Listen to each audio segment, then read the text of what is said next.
Hey, there we go. There we go. The day, or I should say the night before free agency really kicks off, Darren Muji and the New York Jets make their first big move, re-signing one of their own homegrown players. Something that the Jets just don't really do these days, right? I'm hoping that changes.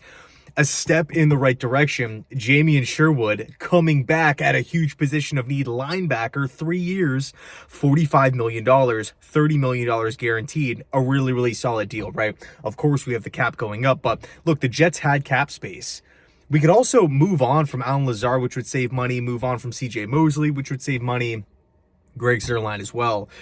So that cap space number can continue to rise up. And again, that's not even including the cap going up from like a total perspective heading into this offseason. So, man, look, Jamien Sherwood's coming off a good season. Jamien Sherwood is a young player. I know not everyone's going to look at that contract and say, oh man, we got a steal or we got a really, really, good bargain. The Jets kind of paid the market price for Jamien Sherwood here. So, it is what it is. If he would have hit the open market, he would have gotten that from, I don't want to just assume teams were going to be interested, but you take a look at teams with linebacker needs, teams that have former connections to Jamien Sherwood, a la the Atlanta Falcons, potentially the 49ers. I'm going to assume that he would have gotten a similar type of contract, like around that $11 to $13 million a season mark. I mean, look at all these other linebacker deals, right? Look at what Zach Bond got, granted 2 different types of linebackers, but the one that I feel like is most comparable is Nick Bolton returning to the Kansas City Chiefs. I actually thought that he was going to be a target for the Jets, but once Ronnie Stanley re-signed with the Baltimore Ravens, I'm like, damn, Casey's probably going to take this money and reinvest it back into their team. My thought process there was, okay, they're trading away Joe Thuney, you're adding a pick, you're clearing money.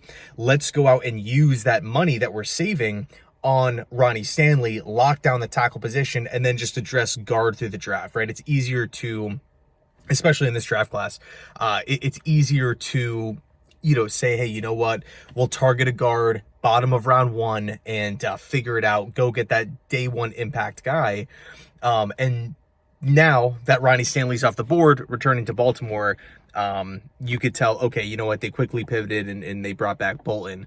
But look, Jamien Sherwood's back. Jamien Sherwood is back. One less hole, one less void on this football team. Ahead of free agency, ahead of the draft. It's taking away a need here. Let's freaking go. Let me know your thoughts down below. Thanks so much. Tomorrow's going to be freaking sweet. I can't wait for it, right?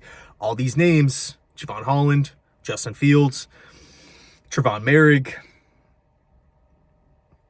BJ Hill. I like some of these guys. I really, really like some of these guys. So Justin Reed, potentially, if we miss out on, some of the other two, or if we get outpriced for the other safeties, will we sign a right tackle? Jedrick Wills, potentially.